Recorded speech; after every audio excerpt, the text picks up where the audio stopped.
Hi, I'm Maddie Thompson, and this is my presentation on Rome for our Christianity block. I'm going to begin with going over a little bit of a brief history overview sort of thing, and then diving into the important sites in Rome, as well as discussing Vatican City and the impact of Rome on Christianity. The city of Rome has really been an important center of Christianity since the very, very early days of the church. St. Peter, considered the first pope, is thought to have lived and died in Rome. According to the legend, Rome was founded when Romulus and Remus decided to build a city together. They were twins who had been raised by a she-wolf. They found the city in what most historians would agree is 625 BCE. The story takes a little bit of a turn, and Romulus kills Remus in 753 BCE, but the founding of Rome has really gone back to the very early days of civilization. Rome is the capital of Italy, and Rome is known as an eternal city. It is one of the oldest continuously occupied cities in all of Europe.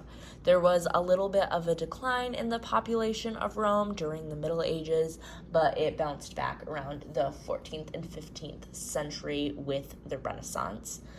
Rome's 2025 population is estimated at a little over 4 million, which has grown drastically since 1950 when the population was just under 2 million.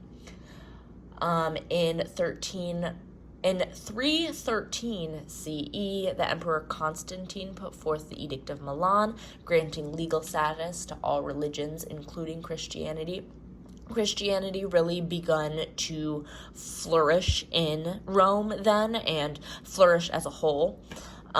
Christianity, it was grown out of Jewish traditions, but with being in Rome in the West, it was really shaped by Roman cultural and political structures. And by the time the Roman Empire was falling, Christianity was spreading and continued to spread for centuries. The latest Pew Research Center survey says that about 78% of Italians claim to be Catholic. So, going on to the important sites in Rome, the Colosseum, to the right there was an amphitheater built by the Flavians between 70 and 72 CE.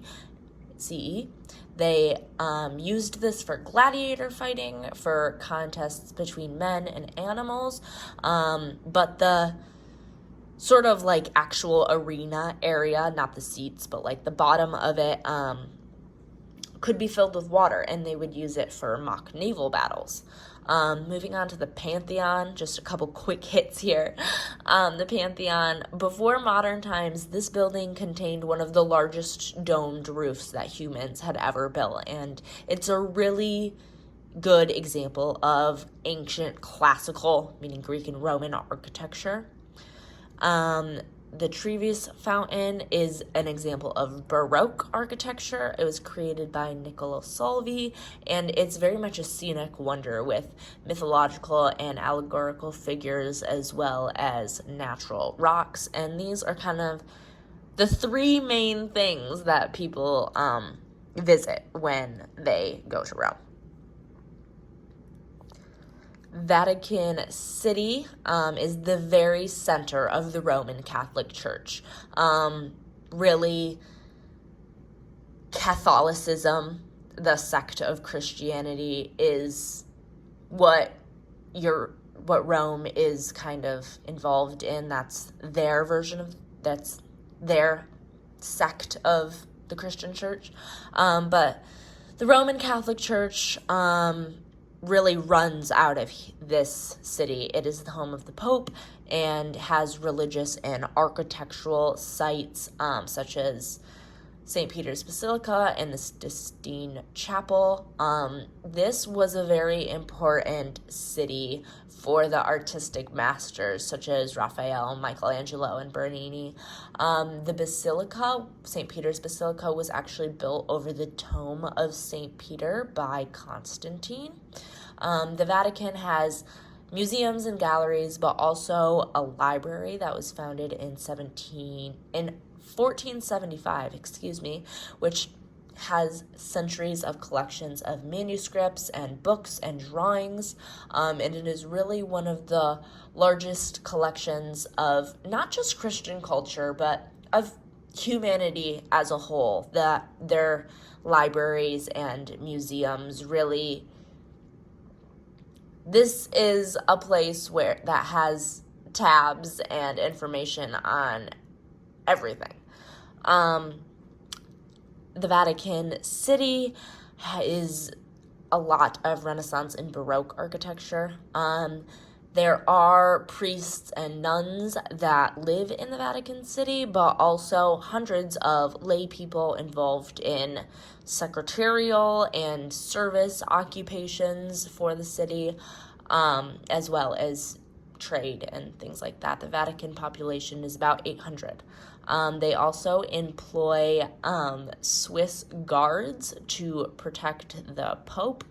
But the Vatican has really had total sovereignty over this small little area in the center of Rome since 1929 officially, but has really always been a sovereign pocket of Italy. Vatican City has its own telephone system and post office and banks and pharmacy, but all of their supplies, all of their things need to be imported. Going on to the impact on Christianity. Rome is central to Christianity and especially Catholicism as the site of the Vatican. The burial place of St. Peter, the first pope. It's really a spiritual heart of the church. The city's political power and imperial infrastructure helped Christianity to develop and become not what it is today, but affirm them as a religion. And from there, they really spread all across Europe and all over.